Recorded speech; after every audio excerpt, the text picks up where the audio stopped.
Tu les vois rouler en Mercedes, en grosse voiture, mais en réalité, ils sont broke, ils sont pauvres comme c'est pas permis. J'ai un promoteur immobilier, un très très gros joueur de la place à Montréal, qui a mis 2 ans à me payer mes 20 000 $ de commission. Dans ces vidéos, je te raconte tout, mais surtout, je vais te montrer un peu l'envers du décor. Je vais t'expliquer un peu comment certaines personnes font semblant d'être hyper riches, d'avoir énormément de moyens, mais quand tu es confronté à une vraie situation, là, tu réalises qu'à la fin de la journée, c'était un peu du pipeau. Je te dirai un peu plus tard dans ces vidéos de qui il s'agit. Tu vas être vraiment surpris. Reste bien jusqu'à la fin. C'est parti.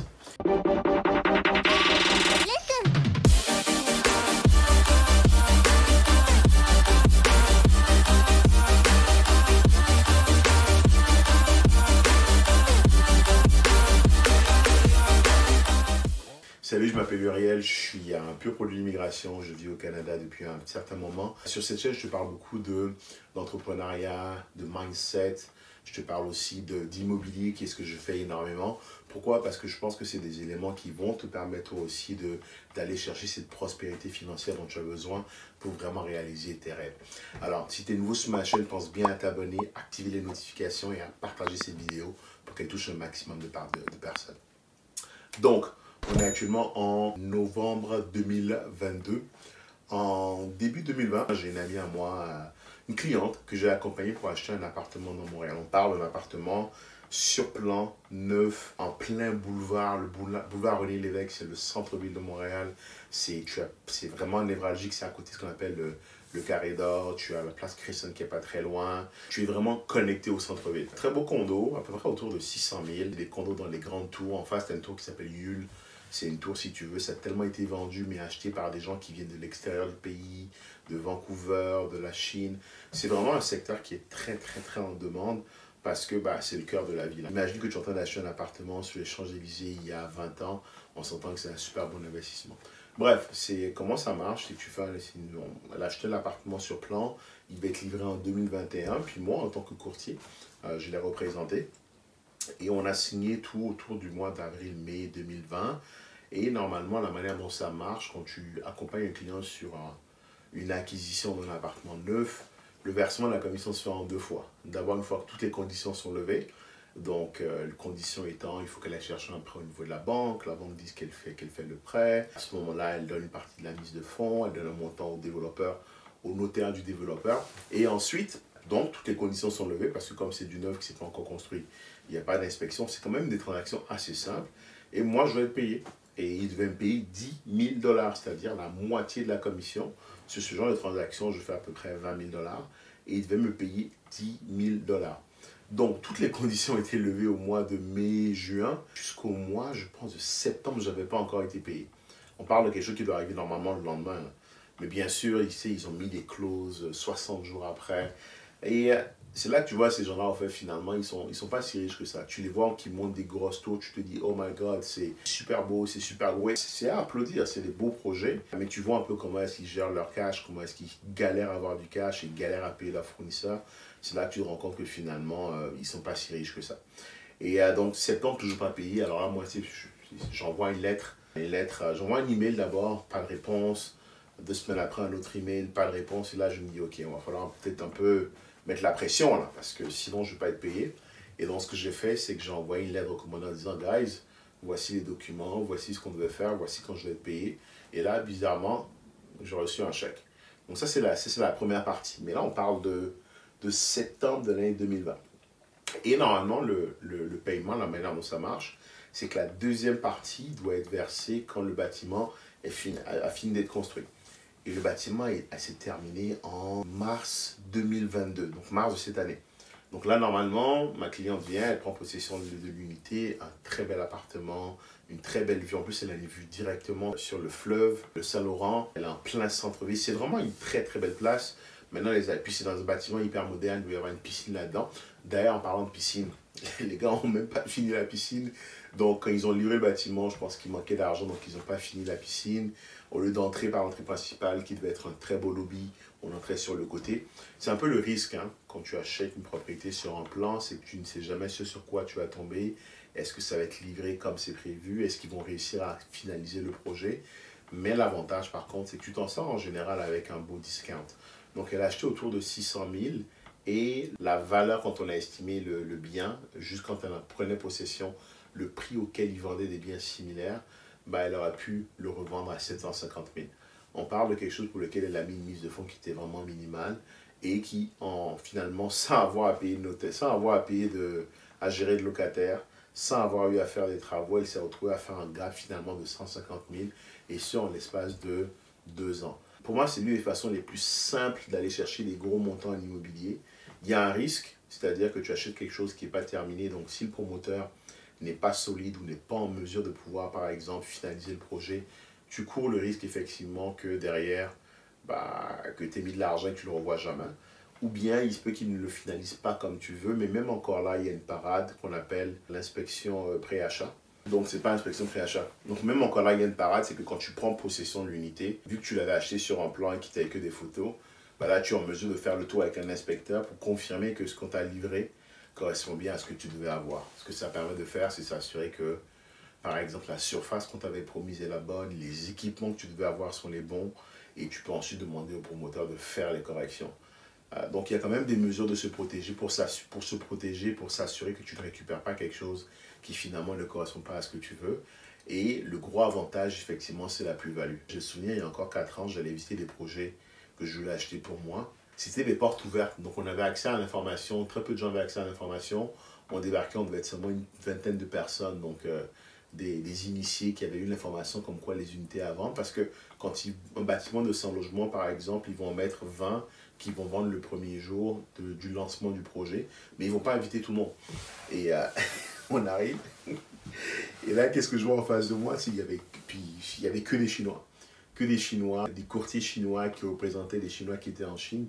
Et les mecs, ils les achetaient par coup de 10, quoi. Ils achetaient, ils achetaient, ils achetaient. Donc, il y a tout qui partait.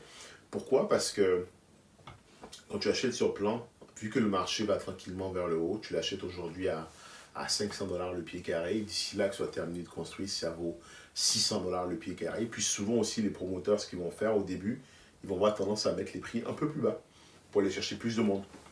Et donc, c'est comme ça que ça donne que tu te retrouves à acheter des biens qui, une fois qu'ils sont finis, ils sont livrés, ils valent beaucoup plus. L'autre élément, là où c'est intéressant, c'est que tu as fait quand même une belle plus-value. Tu n'as pas eu à gérer de locataires, tu n'as pas eu à faire de travaux et tu n'as même pas eu à payer d'hypothèque parce que quand tu fais l'hypothèque commence lorsque tu prends possession du bien. Je ne sais pas si tu te rends compte à quel point c'est fou. Donc, tu achètes un bâtiment aujourd'hui, sur papier, il est à toi. Tu ne touches pas encore l'OE parce qu'il n'est pas construit, bien sûr. Mais le jour où est-ce que tu prends possession, le jour où est-ce que tu signes et que tu deviens propriétaire, tu ne payes pas de paiement à la banque jusqu'à ce que le bâtiment soit livré. Tu n'as pas à gérer le locataire. Tu n'as pas à faire les travaux d'optimisation que moi je peux le faire sur mes bâtiments. Et tu vois la valeur de ton bâtiment qui tranquillement augmente, augmente, augmente. Ce qu'ils font même à Vancouver, dans certaines provinces, c'est que les gars, ils achètent sur plan. 6 mois après, ils revendent à quelqu'un, sur plan toujours. Et c'est comme ça qu'ils font de la plus-value. C'est de la spéculation, ça fait gonfler les prix, mais c'est la réalité du marché. Donc, je reviens à mon histoire, je me perdais un peu sur ces histoires de spéculation et de gain de valeur. Mais en gros, le bâtiment a été livré, la cliente en a pris possession, elle a fait son inspection, puis dans les termes, je devais être payé juste après. Donc là, moi, je me dis, nice, j'ai un petit 10 000, un petit 10K qui va rentrer, ça va faire une petite vacance par-ci, par-là. Puis, un mois après, toujours rien. Là, je me dis, ok, qu'est-ce qui se passe? Les gars, ils m'ont oublié, ils ne savent pas comment faire le virement. Non, les virements, ça passe par mon agence qui ensuite me redonne le cash. J'ai une go qui travaille à mon agence que je connais très bien, qui est au niveau de la comptabilité. Je l'appelle en disant, mais est-ce que tu as reçu mon chèque? Elle me dit non, qu'elle n'a rien reçu. Ok, parfois on fait une relance, pas de nouvelles. Deuxième relance, pas de nouvelles. J'envoie un email perso, tu sais, depuis ma boîte, pas de nouvelles. Puis là, on se dit, ouh. Puis j'ai un collègue qui a vendu dans le même bâtiment. Et là, je l'appelle en disant, est-ce que tu as été payé? Même chose, il n'a pas été payé. Et c'est là qu'on a découvert, au fait, que la compagnie a des difficultés financières, en fait. Et c'est des gens, quand tu les vois sur leur site web, c'est super beau. Oh, waouh! Ce qui m'a fait rire, c'est qu'ils écrivent carrément. Ils écrivent carrément sur leur site web, notre priorité, c'est la satisfaction de nos clients. C'est clair que je ne suis pas un de leurs clients parce que c'était pas une priorité pour eux de me payer. Puis je connais le promoteur. C'est le mec qui se promène en Bentley à Montréal. C'est quand même des gens qui sont influents, qui ont quand même une certaine position financière intéressante. Mais tu te rends compte que finalement, que leurs sociétés ne vont pas si bien que ça, en fait. Ce que tu dois savoir, c'est que tous les dépôts qui ont été faits par les gens qui ont acheté ces bâtiments-là sont déposés chez le notaire. Ce n'est pas des montants qui leur sont versés. Et derrière, ce qu'ils prennent, c'est qu'ils disent à la banque, regardez, on a X nombre de personnes qui ont payé, qui ont déposé l'argent chez le notaire. Et là, la banque maintenant fait ce qu'on appelle les déboursés progressifs pour la construction. Mais ils sont toujours en flux tendu parce qu'ils n'ont peut-être pas forcément d'argent dans le compte. C'est des projets qui sont quand même très intensifs financièrement. Monter une tour de 25 étages à Montréal, ça coûte cher. Donc finalement, surtout avec des gens qui tardent à te payer. Donc là, ce que j'ai fait, c'est que j'ai, avec mes bons réflexes de consultant, hein, quand tu demandes quelque chose et que tu ne l'as pas, tu escalades. Donc j'ai fait une escalade, j'ai parlé à ma directrice d'agence en me disant, regarde, voici la situation, je vais te payer là, puis je n'ai toujours pas été payé. Puis là, elle envoie un email à la directrice de l'agence de l'autre côté, qui représente le promoteur. Et là, elle lui répond, ouais, mais non, on n'a jamais reçu leur facture. Genre, on a envoyé 3 emails, puis on a envoyé les emails à la même adresse email à laquelle on avait envoyé les emails pour le premier paiement. On envoie, puis là, il dit non, on n'a rien reçu. Je dis ok. Là, j'ai écrit à Mago en off. Il se fout de notre gueule. Hein. Elle me répond ouais. Et là, du coup, on leur envoie une nouvelle facture. Je crois qu'on leur envoie la facture au mois de septembre. Puis les gars nous répondent, la facture sera traitée sous 60 jours. Non. On leur envoie la facture, ouais, début septembre, puis ils répondent, ce sera traité sous 60 jours. Et là, je me dis, guys, vous avez déjà du retard, et là, vous avez encore ajouté un délai de 60 jours. Puis moi, j'étais prêt, là. J'étais prêt à faire l'aide d'avocat, mise en demeure, genre rentrer dedans. Puis je me suis dit, c'est quoi? Je vais engager des frais. 60 jours, je vais attendre. Donc, septembre passe, octobre passe, début novembre, on dit qu'on va être payé. Nada, rien. Puis là, je dis à ma directrice d'agence, je pense qu'ils se foutent un peu de notre gueule, je pense qu'il serait temps de leur rentrer dedans. Et là, elle écrit, elle les appelle en disant, écoutez, on n'a toujours rien reçu. À défaut d'avoir une réponse de votre part sous 3 jours, vous allez recevoir un courrier de notre avocat. Et là, tout de suite, ils répondent en disant, non, ça va être envoyé la semaine prochaine. Et là, je dis encore, les gars, ils se foutent de notre gueule. Semaine prochaine, ma directrice me dit, c'est quoi? On va patienter, you never know. On va patienter, ça va finir par se faire. On dit, ok. Puis là, ce qu'on fait, c'est qu'on attend. La semaine d'après, toujours rien. Là, elle les appelle en disant, guys, on avait convenu de quoi? On avait convenu quelque chose, où est-ce qu'on en est? Et là, ils lui répondent, le cas du siècle, les gars sont graves. Ils lui répondent, on a envoyé un chèque, ça va pas tarder. Non, on va envoyer un chèque, ça va pas tarder. Puis là, elle leur dit, guys, non, vous n'avez pas envoyé un chèque, vous allez faire un virement électronique parce que ça fait un moment que ça aurait dû être payé. Puis là, ils répondent en disant, ah, trop tard, on a déjà envoyé le chèque. Puis là, je me dis, ah, le coût du chèque perdu. Le coût du chèque perdu, c'est quand tu envoies un chèque, tu dis qu'il n'est jamais arrivé parce qu'il n'a jamais été envoyé, au fait. Et là, j'écris à Mago, tu vas voir, le chèque n'a jamais arrivé. Puis bizarrement, la semaine d'après, le chèque est rentré et j'ai été payé. Donc, c'est comme ça que j'ai eu mon chèque. Mais tout ça pour dire que dans la vie, tu vas souvent avoir des gens en face de toi qui ont l'air bling-bling, qui brillent, qui shine. Tant mieux pour eux, right? Tant mieux pour eux. On est content pour eux. Mais ce que je t'inviterais vraiment à faire, c'est de ne jamais te comparer. Il y a quelqu'un qui disait que, je ne sais plus c'est qui cette citation, mais il disait, il ne faut pas que tu compares ton arrière-scène à l'avant-scène des autres. Parce que tu regardes ce gars-là sur Instagram qui brille, tu ne sais pas à travers quoi il est passé pour arriver là. Tu ne sais pas ce qu'il vit actuellement.